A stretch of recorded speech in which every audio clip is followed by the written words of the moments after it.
Armchair commanders, we call the shots. From our living room thrones where the action's hot. We're the generals of fiction, the masters of war. In silver screen battles with buttered popcorn. Armchair commanders, armchair commanders.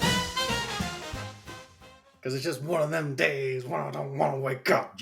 Remember that Joey Fat one guy that tried to make the world's biggest pillow fight at our university, failed, then he got mad at us?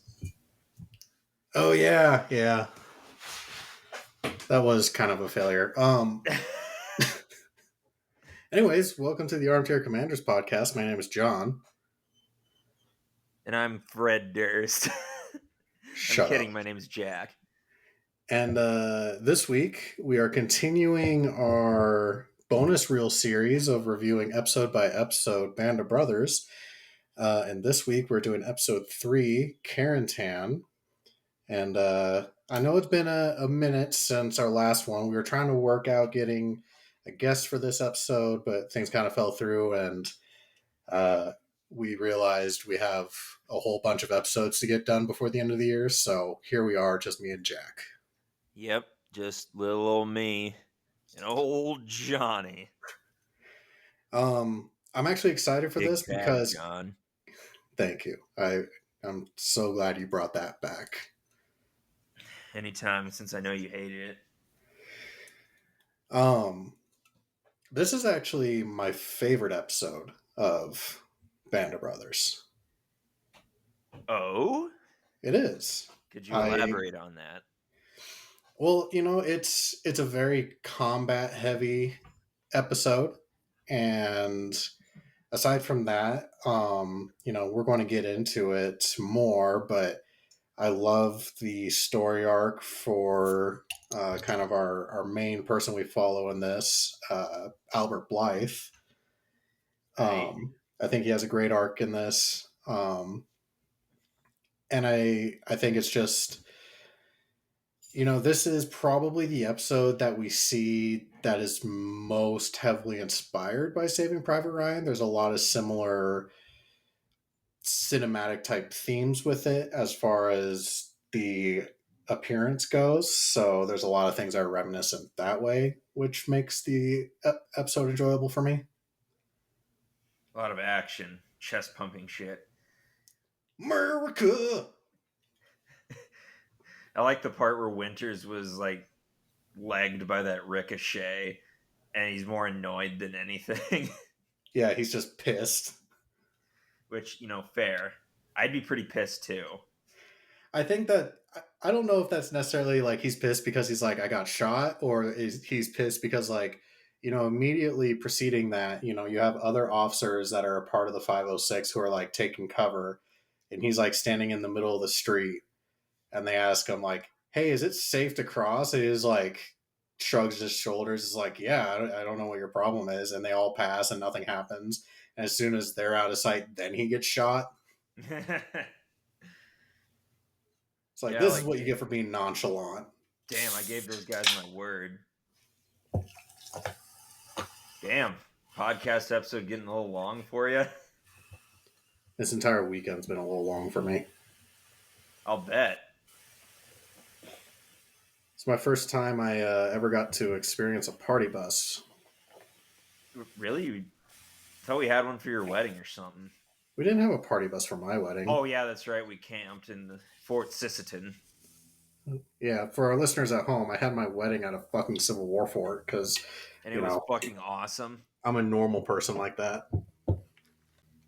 Yeah, I mean, the cabins didn't have as much privacy as I had hoped. But there was booze and cigars. What more do you need? You're right. And we also had that really good rum, courtesy of Papa Jerry. Oh, yes, the like 30-year-old aged Cuban rum. Yeah, didn't he kill a Cuban for it or something? He strangled Cadet.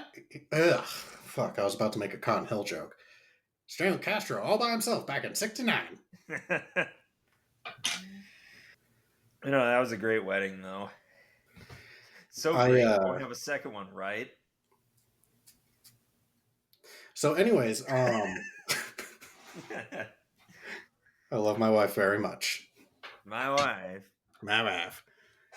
You know, speaking of weddings, there's a little just one line thing in this episode that kind of illustrates like how well like we've touched on the fact this is probably like one of the best miniseries of all time, Oh yes. but there's so many little things that you can kind of miss in it, but kind of exemplify the fact of how well they researched this topic. Um, and that is near the end of this episode, Harry Welch, who's played by friend of the podcast, Rick Warden. The folks at home might not know this, but this he's the actor who plays Lieutenant Welch in this episode. He does like us, and we did do an episode with him. You all will never hear it though. So it is lovingly Lost episode. Yeah, it's lovingly become known as the lost episode because fuck Podcastle. Yeah, fuck Podcastle. Yeah, we lost a good chunk of the audio file from that episode, so we spent the better part of like 2 hours discussing one of his films with him, and it was a blast. And then as soon as we hit end recording, it's like, haha, your 12-minute podcast is now ready, and I'm like, god damn it. So yeah, screwed. but anyways, his character, and his character has a lot of great moments in this episode as well. Some great acting done on his part. But the one thing that I wanted to hit on that was related to weddings was they're out doing a patrol near the end of the episode, and I think it was Nixon who was talking to him, and he's like, "Why are you lugging around your spare chute still?" Because normally, like at least in Normandy, there wasn't a whole lot of like collecting. It was just we're running and trying to find each other. But generally in airborne operations, you would collect up chutes so that they could be reused for a future operation. Yeah. Not so in the case of Normandy because everybody's fucking lost. They're not lost, they're on Normandy. Oh, that's right. We're not lost. Shout out to the We're Not Lost private podcast. But anyways, he says, "Oh, what with the shortages and whatnot, I figured I'd send it back so Kitty can make a wedding dress out of it because during the war there was heavy amounts of rationing, including you know heavy rationing of essential materials, including cloth and clothing, and at the time parachutes were made of silk, which is a very desirable and very expensive, fabric. So he's literally carrying away. Ugh, god damn it! I gotta slow down today. He's literally carrying around his wife's future wedding dress because at the time there wasn't material to be able to make, dresses like that. Well, that's sweet. But it's just a one-line throwaway thing that has like an entire historical backstory to it. And they like during World War II, they would ration everything. It was like sugar, eggs, milk, gasoline, all that stuff. I actually, my grandparents were kids during World War II, and I actually have my grandmother's. She actually kept some of her ration books, so I have that in my personal little history collection. Is ration books that were issued to her, and it had like missing coupons for X amount of gallons of gas and stuff. Yeah, rationing sucks, dude. Especially when it's not necessary. Like World War II was definitely necessary, but like the rationing thing was really big in World War One also, and we had like that was a war that we had like so much supplies that it was like we didn't actually need to really ration during that war. Wait, which war? World War One, because our Well, involvement in it was wait. so short. Well, yeah, but it was more the way I interpreted it was like you don't need to, but it would help the effort. Meatless Mondays and all the victory gardens that people grew. Yeah, Got to feed our soldiers. half our boys on the front. That's what kick-started the canning processes, because not only does it make it last longer, back in the Civil War they needed food to last to get to the front to feed our soldiers to kill Johnny Reb.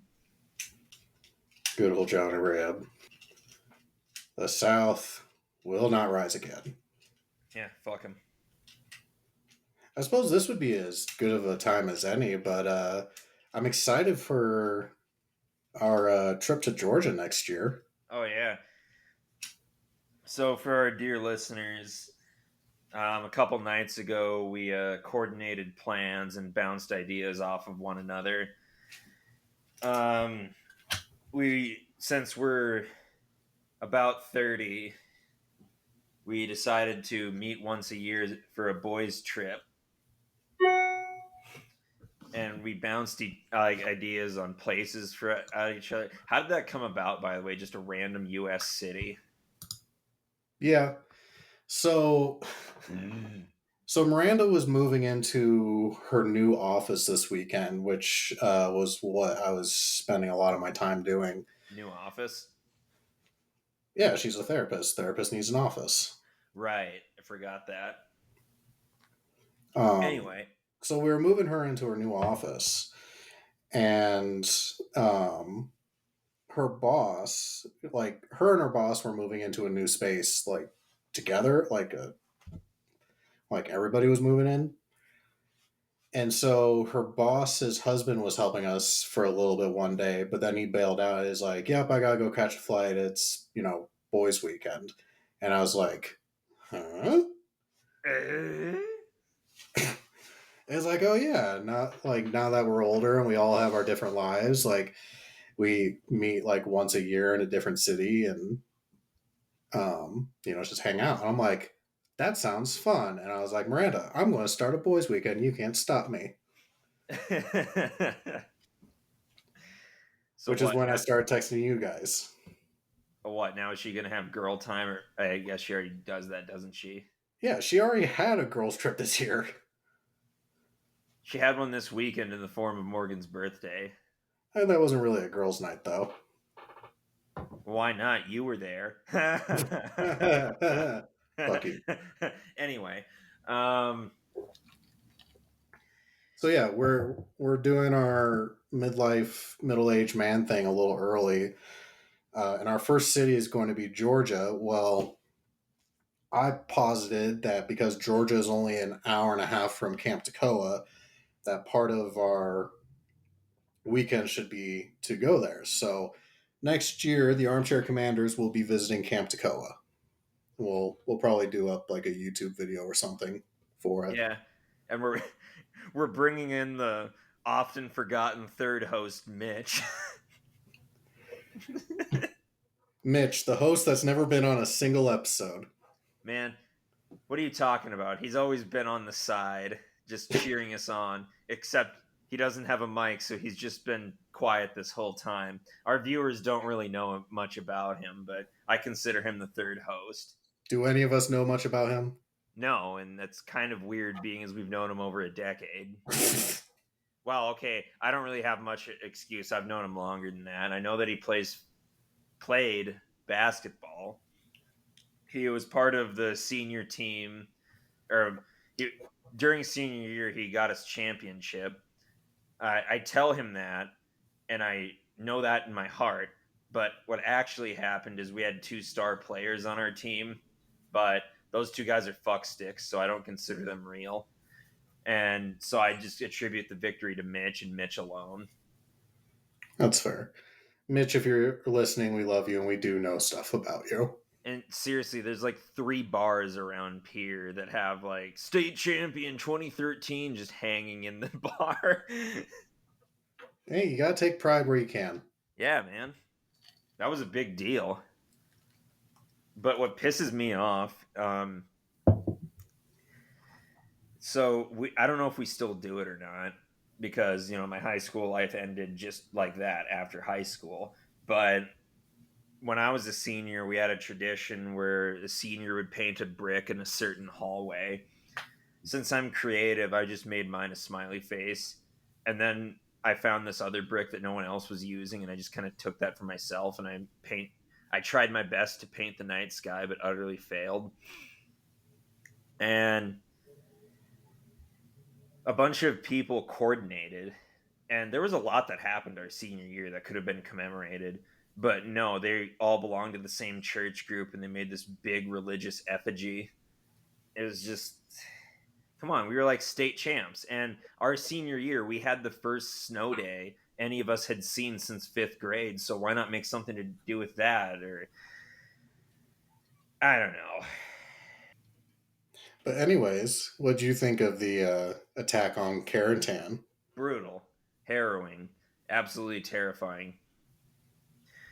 Worthy of note. Remember that one guy? I think it was like a pastry shop where he was just chilling, clearing out the room. Goes to the back, pops a couple rounds, and what I think was an outhouse or a log cabin, whatever. Yeah. Turns back, goes into the store, says all clear, and then boom, fucking gets blown up inside there. Loses his right eye and I think both legs at a certain point. It was really fucking gnarly.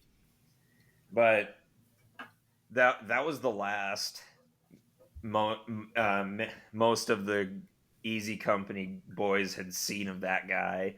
And then one day, decades later, he just shows up out of the blue at one of their reunions and scares the shit out of them. And he was like, "Why wasn't I invited to any of these? We thought you were dead."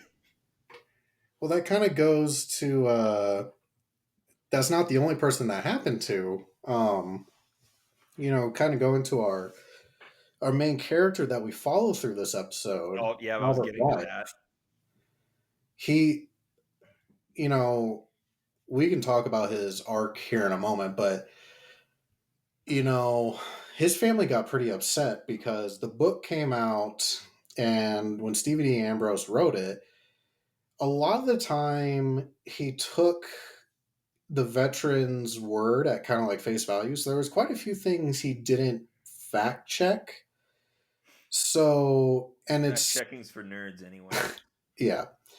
And it's shown in this episode at the end where, spoiler alert, Albert Blythe gets shot, he gets sent to a hospital, and the like end card scene is, he never recovered from his wounds, which alludes to him dying shortly after. Yeah, it even says he died in 1949. But he didn't. But he didn't. He actually, so he didn't, yes, he didn't recover from his wounds to continue participating in the Second World War. Like, he was discharged from World War II after that occurrence. But then he joined the army again and fought in Korea and was awarded the Bronze Star. So, like, he was very much alive going into the 50s.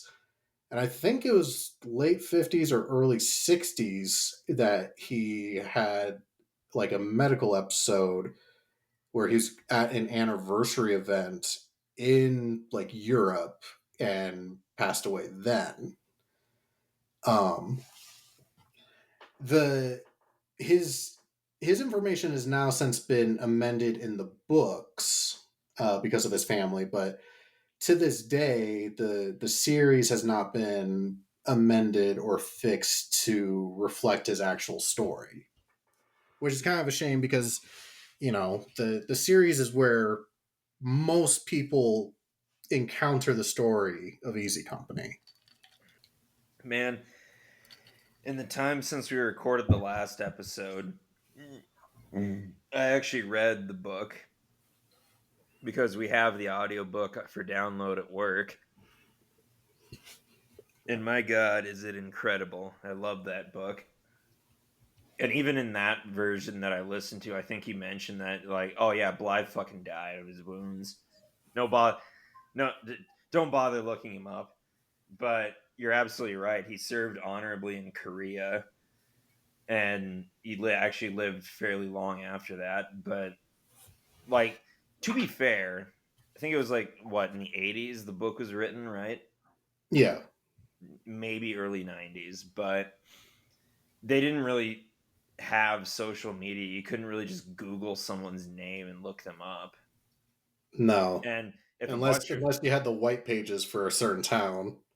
yeah, in his defense, if a bunch of company members say that he died, well, it's probably a safe bet to assume that he died, is it not? Yeah, and I mean, given the wound he received, Oh I'm yeah, it not was gnarly. hating on the members of Easy for being like, oh, he fucking like dude got shot in the neck, you know?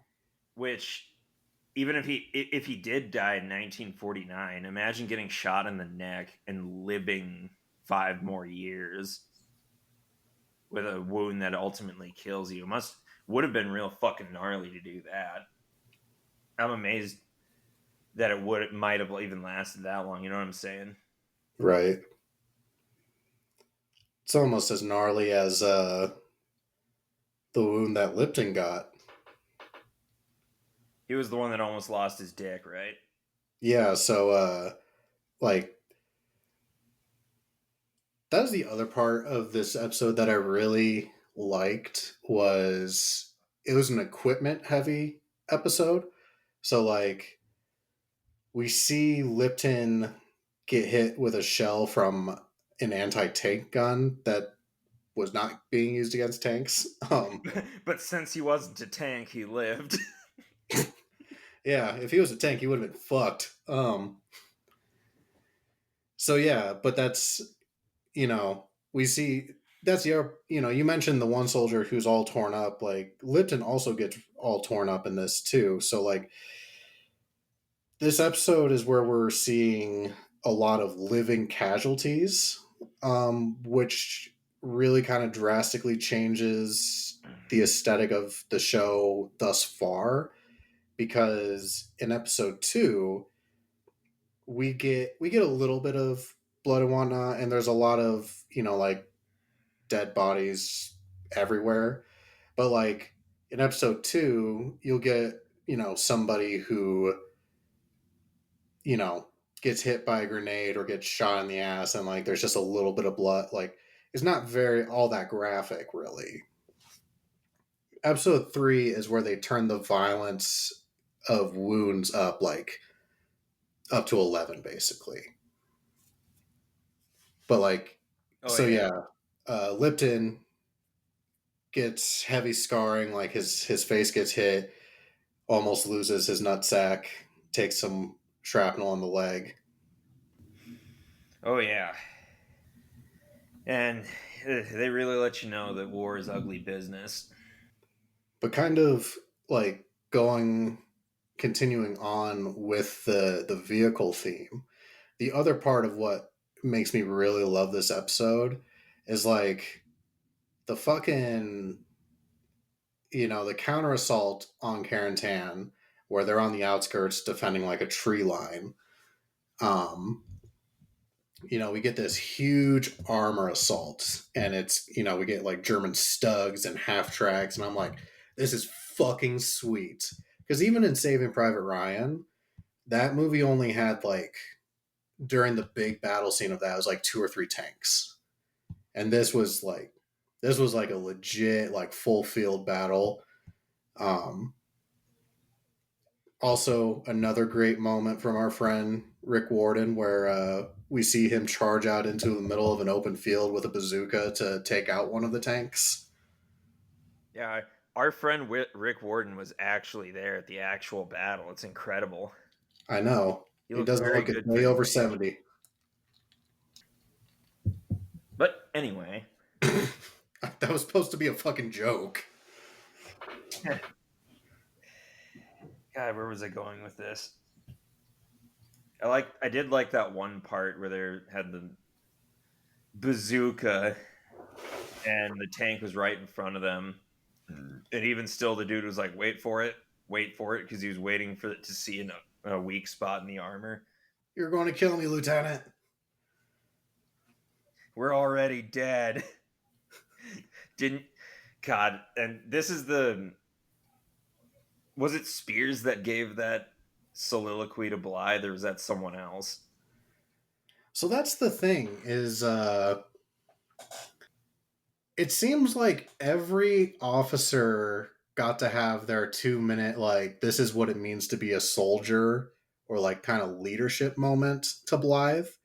And I think that was great because we see him go from this kind of an incompetent soldier who's afraid of everything and shirks a lot of his responsibilities because he makes an admission, I think it was to Spears. He's like, sir, the first night that we were in Normandy, I didn't try and find my my platoon. I just slept in a ditch. And so Spears gives him, the soliloquy about like, you're already dead, and like as soon as you accept that, then you can start, functioning as a soldier. Um, and then Lieutenant Welch also gives him a little pep talk in the foxhole where he's like, all war is a football game. We're just moving the ball 1 yard at a time, kind of deal. Um, and we also get a leadership moment from Winters where Blythe is suffering from quote hysterical blindness. I don't know if that's a real thing or not, but that's what they say in It the episode. it is a symptom of PTSD. Mm. So the common story goes that Hitler was blinded by gas, but there's been a lot of speculation that it was actually blindness due to PTSD. Which I guess would check out. It also And explains why Hank Hill went blind after seeing his mom going at it with Gary. as anyone would, but Whoa! it's easy to see why he would go with the gas story because that back then it would have been considered less cowardly or more Yeah, there's not a honorable. stigma around like a physical reaction to um, a weapon, Yeah, as opposed to PTSD, because that's not a real thing yet back in World War I. right? But like we get the moment where Blythe is in the first aid station and Winters is there getting his bullet wound taken care of, and he's like, "Oh, what's wrong with Blythe?" He's like, "Oh, can't see anything," and so he goes over to him and is like, "All right, man, we'll take care of you. We'll get you out of here. You're going to be all good." And like just being like not a dickhead to him was enough for him to, Yeah, snap out of it. yeah. But that it, like I said earlier, Blythe's arc truly is great, where we do see him going from this bumbling idiot who's afraid of everything to, he's having multiple experiences with different, more seasoned leaders that lead him into being an effective, soldier. Um, what was I going to say? It's also he leads to like one of the memes that comes out of the series, like the fire your weapon, Blythe. Fire your weapon, Blythe. Which, if our listeners at home are not familiar with that, if you ever hop onto a Hell Let Loose server, you will hear that probably a dozen times a game. Yeah, hell let loose. My God. My God. And this is the start. Like, I think this episode is the start of the whole Spears is a scary guy, do not fuck with him meme. Yeah, this is where like we start to see like we see some of his actions in episode 2, but the mythologizing of Spears really takes off in this episode. Yeah, I heard he gunned down like 40 people. I heard it was more like 50. Well, I heard in so-and-so. I heard he let one of them live. Which, to clear the record, he actually did kill quote-unquote prisoners, but the order was strictly no prisoners because... Well, they didn't have a place to put them. Yeah. Besides, they didn't torture them; they just killed them. Less mouths to feed. What's a war crime here or there? And besides, they're Nazis. You want to kill a Nazi? A Nazi squazzy? Cotton Hill. How much is he going to come up in our podcast? Every episode. Every episode. We're recording this on VJ Day. We are? Yeah, today's VJ Day. At least for our listeners at home, the day we're recording this is the anniversary of the war ending. Hold up. I gotta check this. VJ Day. Well, son of a bitch, it is VJ Day. And Labor Day. See, I was going to celebrate VJ Day this year by finding a nurse and forcing myself on her and kissing her against her will and getting a picture taken, but it's Labor Day, so I don't have to, so I'm legally obligated to not do any work. Right. Also, that other stuff, super problematic. Why? We beat Japan. It's what our grandfathers wanted. Anyways, I celebrate VJ Day by whipping up a big batch of mustard gas.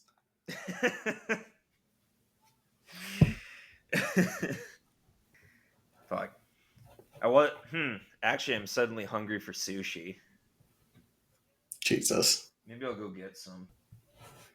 So what was your favorite aspect of this episode? I like the unflinching brutality. That was really hammers home the fact that they are in fact at war. But I just touched on it earlier. The beginning of the Spears memes. Just what an unsettling guy he is, because he always has those eyes that are wide open, but they're kind of hidden by the helmet and the shadow that provides. And he's almost robotic and methodical in his ways. He's a goddamn killing machine. He knows what he is. And that's a soldier. What did you think of the little flower arc we had going on? Are you talking about the Edelweiss? Edelweiss, yes. Not to be confused with Edelweiss Air, the airline company, but... Well, kind of related. But I liked Nixon's detective abilities. It felt like I was watching Batman analyze a crime scene. This soldier's wearing an Edelweiss flower. It can't be grown, it can't be whatever, but it only grows above the certain line in a mountain. He hiked up the mountain to get it. Germans consider it a sign of a true warrior. Obviously, it's not because the guy's fucking dead, but... Well, I mean, I liked that little story because, we later see Blythe, pick an Edelweiss off a soldier that he killed, which kind of completes the, I am now a man kind of arc. But the thing about the Edelweiss is that there was literally a unit in the German army that everybody had an Edelweiss patch because they were mountain troops. So, as far as being a part of the storytelling of Blythe, I appreciated it, but it also kind of, I think, overplayed it a bit. There was, wouldn't it be funny if you were like a crew on a submarine and then you had an Edelweiss flower, even though your MOS has absolutely nothing to do with mountains? I'm an electrician on a submarine. I'm a true warrior. Check out my flower. Flower power. Damn. You know what I was ashamed, what I've realized that I am disappointed in this entire series is a lot of times we will hear members of Easy Company like in another foxhole over, and like our main characters are always bitching about them. They're like, what the fuck do they have to sing about? Um but we never hear the German singing Erica. Und das war boom, boom, boom. Erika. I just want that in a movie. They had to have been singing for morale reasons, not for their own, but to demoralize the other team. Oh, absolutely. Like, good on you for finding something to keep yourself sane. But that was another moment I really liked was the one sergeant who's sitting next to Blythe, and he's just like, they're sitting in the pouring rain, and you can just see on his face how fucking pissed off he is. It's like, Yeah, the German soldiers at that point you've either been at war for several years and have seen unimaginable horrors, or you're a fresh-faced kid new to the front. We're like very little in between there, and you're rapidly losing ground. You know it. There's a non-zero chance that you almost certainly lost somebody because of the war, and even the dumb ones know that the Americans are gaining on us and it's hard to regain our momentum here. Probably hungry as hell because German logistics is shit. But then you're singing. you're in France. Why wouldn't you sing? You ain't going to be in France much longer. You're either going to die or be pushed back. Ho ho. It's Yeah, okay. really, you'd think it would be the Americans singing, but no, there they are pissed off in their little wet hole. But what are you drinking today? So I have two different brands of the same beer. Samuel Adams Oktoberfest and the Shiner Oktoberfest. I think the Ooh. Shiner's better though. I tried the Sam Adams pumpkin beer not too long ago. I thought that was pretty good. Oh yeah, It I tried tastes pump- it tastes like a Yankee Candle smells. I tried pumpkin wine a year or two ago and it was not good. Pumpkin wine. It was ass. I Wine is very hit or miss for me. Uh, But Wine is being as fine. it's Labor Day, and mostly because I'm going to go to jiu-jitsu later for our open mat, I'm drinking Mountain Dew Star Spangled Splash. Don't tell me it's the white one. No, it's the red one. Okay, the red one's decent. The blue one's my favorite. I do not like the white one. I don't know. It just doesn't taste good to me. Dew with a blast of red berry flavor. For 4th of July weekend, I bought all 3 flavors of that set. And I only just recently ran out. It's not something I would drink every day, but it's a nice little breaks up the monotony, if you will. Breaks up the monotony, yeah. I'm more of a mellow yellow guy anyway. Forgot to ask, what are you drinking? We Oh, just discussed what? oh, you're drinking the Mountain Dew. That's right. Duh. I thought you were drinking like something mixed in with it or a No, secondary drink. no, just soda. Like I said, I'm doing jujitsu later, and alcohol and jujitsu don't really mix well. Sorry, babe. I gotta go clear my mind and do karate. Jesus fucking Christ! It's John, not the same, and you know it. I know. John, master of karate. I swear to fucking. Is the Karate Kid a war movie? No, I'm not fucking watching the Karate Kid. Suits you, I guess. I don't know. I never quite got over the whole kicks him in the face to win, even though it's established that that's not allowed. And yes, I know that that's a plot point in Cobra Kai. I I liked Cobra Kai, but I didn't finish the first season. Me neither. Mainly because I haven't actually watched the movies. You haven't watched The Karate Kid? No, I lived it. Oh my fucking god. Yeah, I was a martial arts kid growing up. So, a little aside, Were my you a favorite. black belt in Rex Kwon Do? You're damn right. And it was Jungdo, thank you very much. Korean martial art.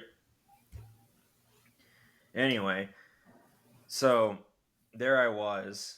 I I'd just gotten my black belt, and we have this tradition where any new black belts have to fight in a starting or have to fight a sparring match with three different or opposing three different people. It's kind of like that scene in Shawshank Redemption when the sisters beat up Andy. And I had watched that movie like a week prior to this. So I was like already going into fight or flight mode in my head. And so I learned this new strategy from watching prison TV shows called Crush the Little Guy. And there's like this kid, couldn't have been more than 8 or something, to my right. And so I thought, all right, I kill the little kid first, and then I fight the other ones. I gotta crush him. So I'm formulating in my head. And then the second they say go, I fucking whip around and kick him as hard as I could in the center mass, and I sent him into the wall. And he started crying. I'm like, oh shit, I didn't mean to kill this kid.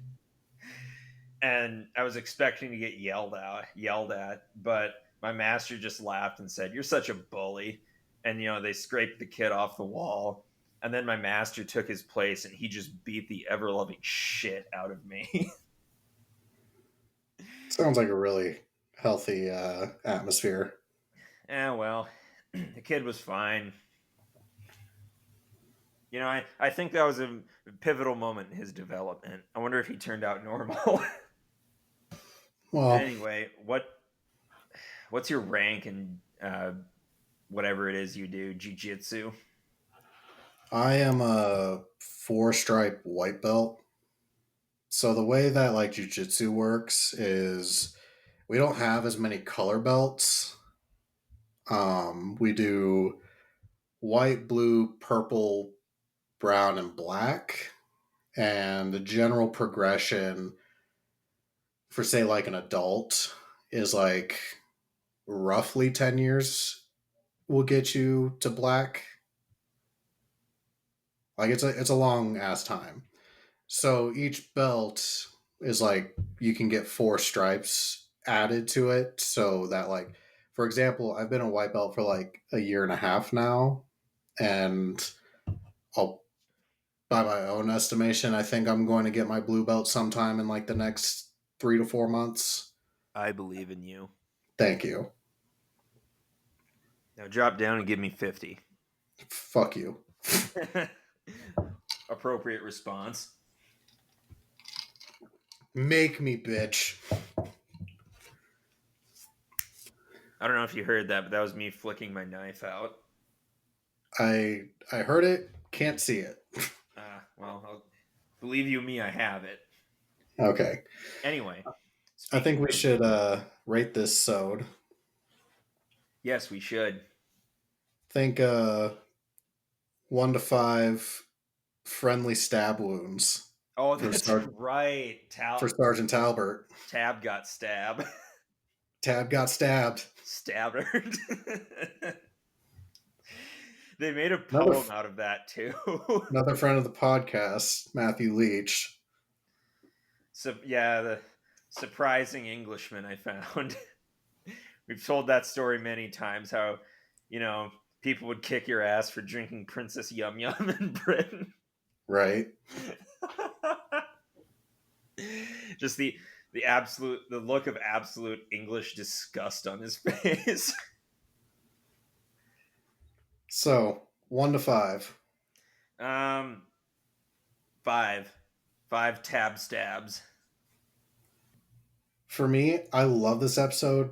It's my favorite. The thing I do have to knock it for is, like I said earlier, even though I like it, this episode is where we most heavily see the like Saving Private Ryan influences, cinematography wise, color scale wise. So I'm docking it for that because it felt like they were kind of retreating because, Tom Hanks and Steven Spielberg were, the big names associated with this project. And it felt like they were kind of retreating to like a safe space in that manner. So 4.5 tab stabs. Tab stabs. Tab stabs. Have you read the book? Oh, many a time. Ah, It was worth 30 AR points when I was in middle school. easy peasy. When we were doing that, I just lied about not having read the Harry Potter series before. And then I read Watchmen, which they somehow allowed, and I read the Harry Potter series, and I just won by a fucking huge margin. And I'll never forget, one of the girls even said, "Jack, have you read Harry Potter before?" No. And that was that. I got a cookie bouquet. The thing with our school in AR was like we actually had like computer tests that we had to take after we read a book. Oh, those things, yeah. So they didn't care if we had read it before. We just couldn't read it again after we had taken the test for it. There was I was doing one of those tests when I was in elementary school, and I completely shit the bed, and they're barely worth any points, like to the point of don't even bother doing them basically. And I got like a 3 out of 10 on a book I didn't really care about nor can remember. And my dad found that at home, and he thought I flunked this massive English exam. And he was like, "You're going to take this test and you're going to ask the teacher if you can take it again." And I said, "I can't take it again." And then he just chewed me out for not applying myself in school. I never bothered correcting him either. I thought it was kind of bullshit. Like, granted, everybody has different reading abilities, and the point of AR was to progress your reading ability. But I thought it was such horseshit because there were people in my class that like their AR reading goal was like 30 points, and mine was like 120. Well, it's because you're so much more advanced than all the other kids. All the other kids are stupid. Not you, though. Well, it's like I'd have like you'd read a Harry Potter book and then Band of Brothers and then some other fucking novel, like an asinine amount of reading to make the points, and then fucking dipshit over there only has to read, one of the Hardy Boys, like I don't know. The Hardly Boys in the case of the missing AR points. Fucking idiots. All right. Well, we finally got this done. Next episode will be Replacements, where we talk about the invasion of Holland. We get to follow the character arc of one of my favorite characters, Bull Randleman. Oh yeah, Bull's awesome. But I was more focused on the part of the episode where Perconti gets a face full of tits from a busty Belgian woman. Yeah. Yeah. He reminisces. Yeah. Anyways, Jack, do you have anything else? I love you. I love you too. If you enjoyed this episode, please leave a review. The stars do matter. If you want additional content from us, you can find us on Facebook, Instagram, YouTube, Discord, and Twitch under Armchair Commanders. Until next week, I've been John. And I'm Jack. And we will catch you all later. Bye. That was creepy.